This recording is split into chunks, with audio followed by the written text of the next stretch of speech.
background back there, by the way, just because, like Kitty and I were talking, Lenard, I think you and I, when we met a month ago, and Kitty and I were talking, we've spent quite a bit of time in London, and we just freaking love that city. And I know you guys aren't native UK folks, but what a great place to hang out, right? It is when you can, but when you can't, it's just very expensive. Yeah. Well, that's the truth. When we go over there and travel, we have 5 kids. So when we go over there and travel, like the amount of just money we spend in an hour, every freaking hour in London is mind-boggling. I mean, you want to go just grab a snack or a dinner or whatever. But anyway, your location's beautiful. Let's go. All right, y'all both lean to the side so people can see your view from your apartment. Like lean out so we can see. That'll get the lighting. Look at that, guys. They're on the Thames River, and that is the skyline of London right behind them. Amazing. Okay. Incredible. Yeah. All right, guys.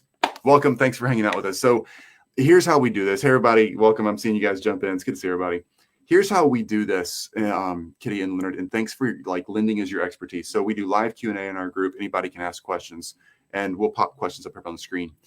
So ultimately, though, a lot of this obviously use CRMs. If we have a coaching service, a done-for-you service, we use CRMs for ourselves. We recommend CRMs to our clients. There's so many CRMs, and most of us I don't know if you hear this a lot. I know you guys do because y'all are experts in the CRM world. Most of us hate the CRM we have, and we think somebody else's CRM is better. And then when we get to that CRM, we're like, oh my gosh, I hate this too. Right? Isn't it just like relationship experience? Yes. It's like you think that girl or guy is just much better, but like when you get into actually getting know that person, you realize that they have a different kind of problem. Same problems or different ones. And you don't deal with those. Yeah. I'm just going to quit dating altogether. No more relationships. No more CRMs, no more dating. That's done. I'm done. It's problem once you cannot get anywhere now. Yeah. There's nothing perfect out there, right? All right. So let's talk CRMs just in general for a minute, and then let's get into y'all take it where you want. And of course, anybody watching, you're welcome to ask questions, as everybody knows. Hey, Chris, man, great to see you. So another Chris, not me. He's just jumping in here. So let's talk CRMs. And the real point of this is making these things a profit center. It's not just another thing to have to do after you get off of a sales call or a prospecting opportunity. It's for a reason. It makes money if you do it right. So walk us through the point of this and how to actually use a CRM to our benefit financially. Right. Yeah. Just okay, who starts? Go for it. Yeah. Okay. So the thing is, I'm the more talkative one. He is the more geeky one. So, So with CRMs, it's very important that you have a clean data in there. And if you don't maintain a clean data in your systems, then that's a problem. So you will get problems.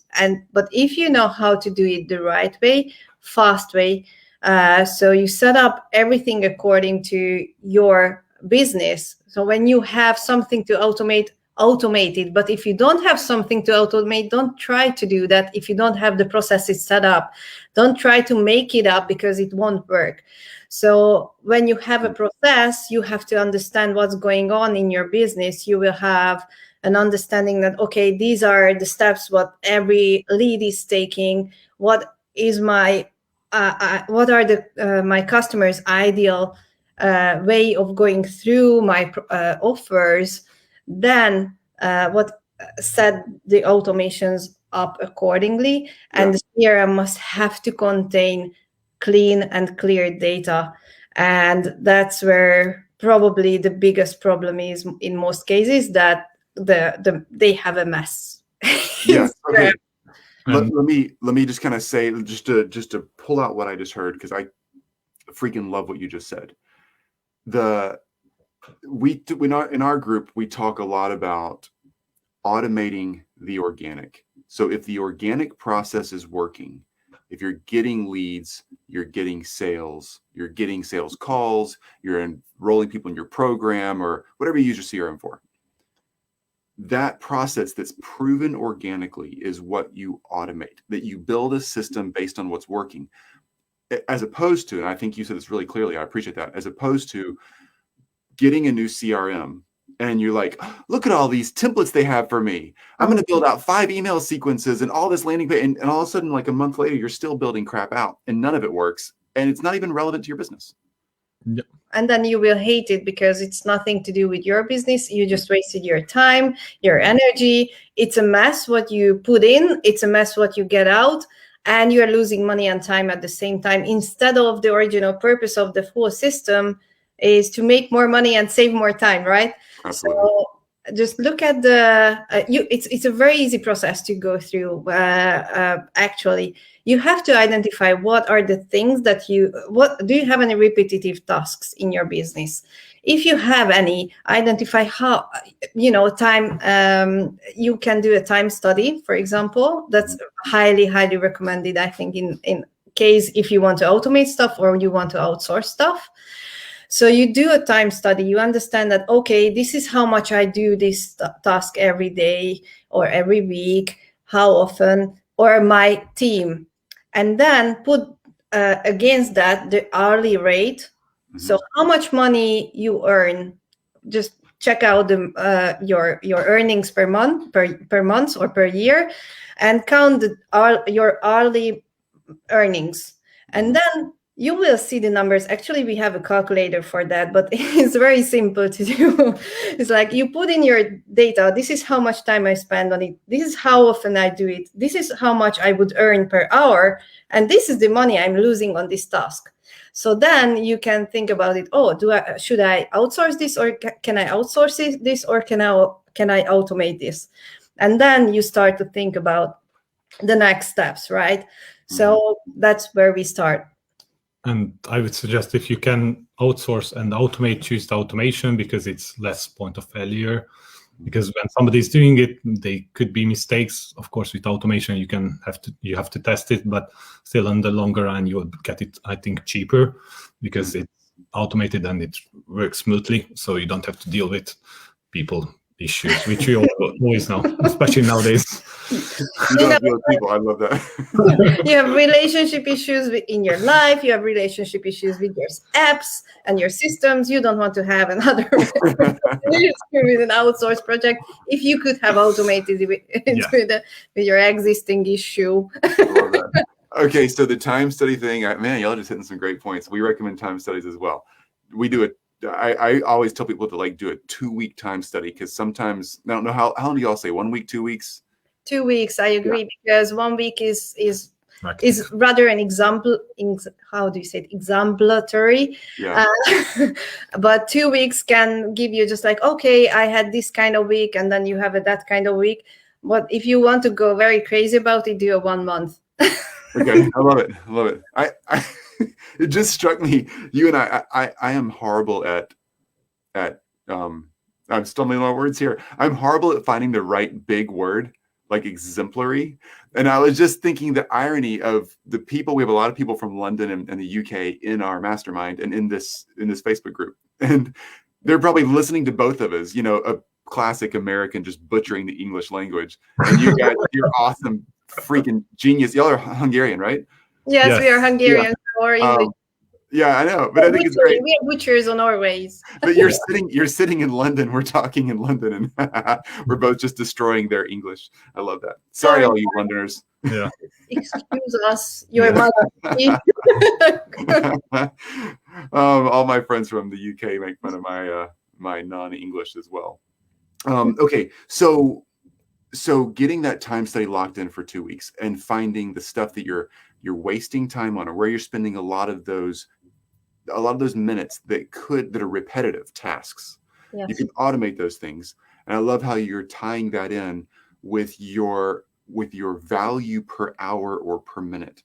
For you folks who don't know quite how to sort that out, you just simply take a nice average number of 2,000 hours. Most people work about 2,000 hours in a full-time gig per year.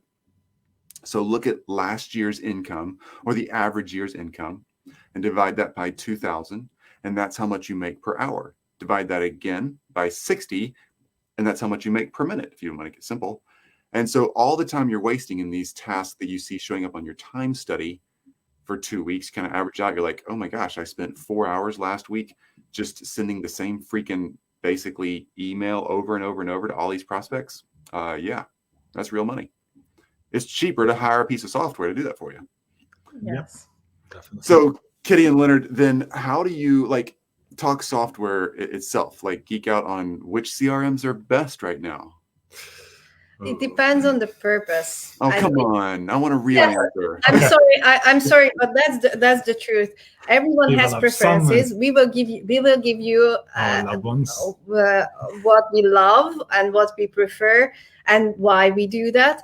But also, it's very important to understand the business itself, because some businesses are not ready for apps. The most simple CRM is a spreadsheet, an Excel sheet. That's a CRM, because actually you want to keep your clients' data and your leads data in a very nice, organized way. If you are good with that, do it in a CRM or on a piece of paper. If you will have, 10 clients per year, that works for you. You are done. You don't have to do, you don't need that crazy of a CRM. You need an email automation without too much of the behind data, but that's not what we prefer to do.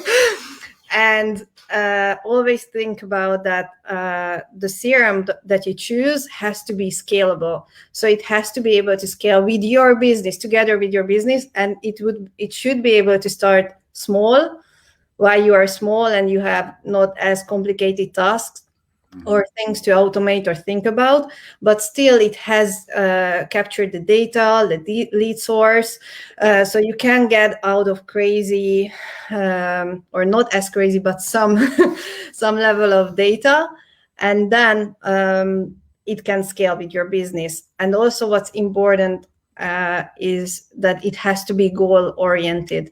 So if you don't have goals, so if your CRM is not capable of using goals, then that's a very, very red light in there. What you can see, because let's give an example. So I think a good example for goal orientation is to have an abandoned cart automation, and that somebody doesn't purchase your product, you send them, let's say, 3 emails to remind them to go back. And if somebody purchases after the first or second email, you don't want to annoy them with the third one. So that's why when the goal kicks in and finishes that automation, so they won't get the third email. And few CRMs know that, and not all of them. And that's why when you can do this kind of higher level automation, that becomes a much better user experience, and they don't be annoyed by getting extra emails. So that's what you. All right.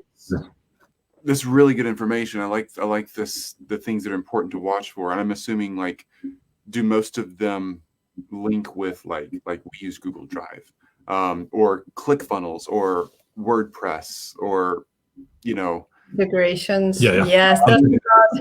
Most of them do the main stuff and connect to the main companies, right? Yeah. If you want to go into details, and I would say, which one would I recommend? I would say give me the top. Which 2 or 3? Which top 2 or 3 do you think are like, these are the easiest ones, the best ones to get started with right now?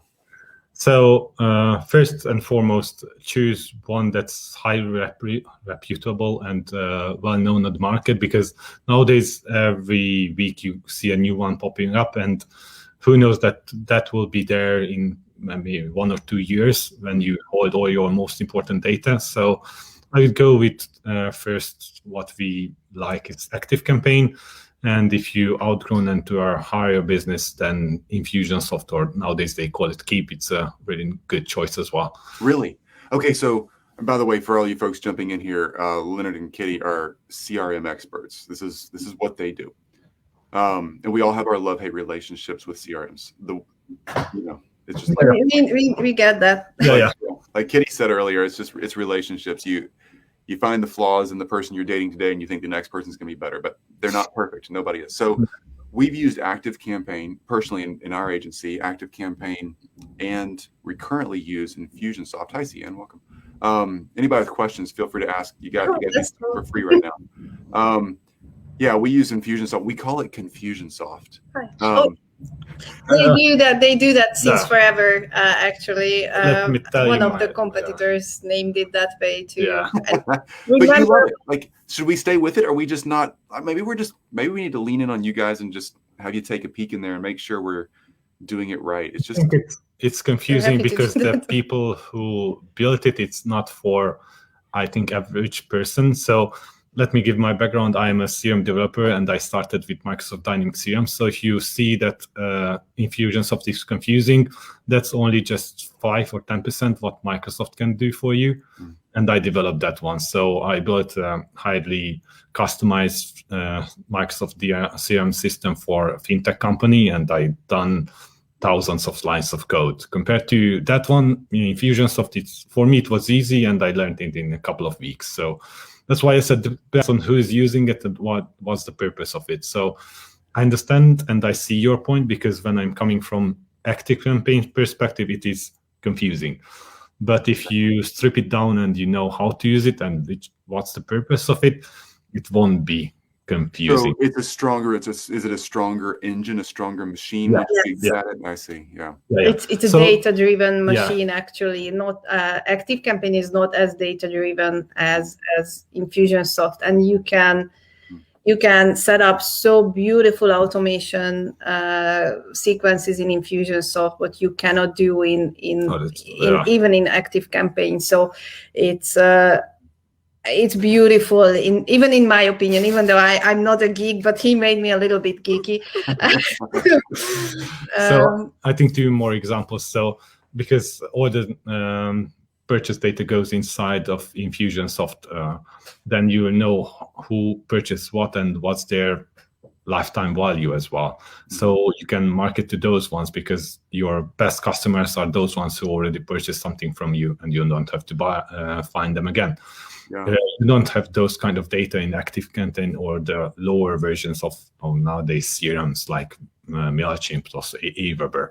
You can connect with integrations with, of course, different kind of apps and shopping carts, but still, when you have the shopping details sitting outside and the CRM data different, then you can make it work together, but still, to trigger those kind of automations, it requires the next level of integration and automation. And Infusionsoft has that all built inside. Or another good thing that you can use it, and not a lot of people do, is track your lead sources and where they are coming from and how much do they value. So, and for example, the recency, the frequency, the value, what they spend. So if you can track these, that's invaluable information for every business, actually. And that's what you can also set up, for example, in Infusionsoft. But what I'd like to point out, for example, in email automation, what makes my brain just blowing, like, I don't know what they did. Here it is. When what I see that, I set up your automation, or this app is capable of doing automation, and no, scheduling emails is scheduling emails, but email automation is coming with a logic, it's coming with a goal in place. So you have an what if scenario. What if they say yes? What if they say no? What if they don't open? What if they don't answer? So when you set up these logic, that's what we call automation, and not scheduling emails, because those are just scheduling emails. Those are very important things to do. Yeah, that's not what I mean. Yeah. Oh, here's somebody. Let's see. This is Doug. Good to see you, Doug, by the way. I'm also well versed in Infusionsoft, although not on the scale of Infusionsoft. I love Go High Level, especially as an agency. It has most everything non-e-commerce client would need. Do you guys get into Go High Level at all? Yeah, I've seen Go High Level. I haven't used it that much. Yeah. It looks nice. I see that they do a lot of stuff. My only concern at the moment, I've seen that they are a new company on the market, and I feel that a few other companies using the same backend. That means if you log in, it looks the same, everything. Yeah. And I feel that somebody develops, but I'm not sure who does that. I don't have the contact details. contact details. and I think they try to do a little bit too much. So if you, they have a email marketing part, but it's like it is mentioned a couple of minutes ago, it's just scheduling emails. So you send out a couple of emails and that's it. So you cannot add what I've seen so far was three of logic inside of that one. So it's good for start, but if you want some kind of, so what's the problem when you start using a CRM? You can start with the cheaper versions, of course, or especially not with Infusionsoft. And after that, when your business goes between 6 figures and close to 7 figures, then you have to think about, okay, what's my next level? And that's why we have these kind of levels of, I would say, CRMs. Mm-hmm. So that's why when big companies, corporates choose Salesforce or I would say Microsoft, they don't go with a smaller one, MailChimp, because it's not for their purpose. And that's one of the reasons we swapped to Infusionsoft, even though we're still in the learning curve. We have two businesses, a mastermind and a done-for-you digital agency, and it grew to a point where the simpler ones we were using just couldn't keep up. And I'm extremely data-driven as a leader of my company. I'm constantly looking at data. I think for all of us in this community, as the founders, leaders, CEOs, bosses, whatever we want to call ourselves, our job is not to do every little task. Our job is to hire people who are experts, outsource, whatever. Your highest value is making a small number of very well-informed, good decisions each day. So my highest value, I know in my organization, is not how many times can I click a button or how many people can I reach out to. It is finding someone else who can help me with that or automating it or whatever, and then making a very few number of very high quality decisions to build strategy and bring the right stuff and make the right changes. And that's what data gives me, is a chance to really know that I'm making a well-informed decision. They're not all perfect, but the more information I got, the better. That is one thing I like about Infusionsoft. It's complicated for my team to learn it. All I do is enter notes into it. I don't actually know how to build it, but they've had more complications learning it. But I know it gives us the data. Sorry, guys. Yeah. Okay, so but on that note, truly, Lucy, who runs all things Elite Agency, she's the one who helps run this community that we're all part of right here. Lucy is amazing. She runs all things on that side, and her team are incredible. Can she jump on a call with you guys, or can we buy an hour of your time or something where y'all could log into our CRM and be like, okay, you're screwing this up, you're doing this great, here's where you're gonna could you do that kind of thing? Yes, we can do an audit, absolutely. So we can do a short audit, we can do a proper big audit. So obviously when we have a prospect, or we are starting working with someone, the first thing is that they share their screen with us and we see what's in there. It's like, open up the Pandora's box, what's in there? Yeah. And then where's the money?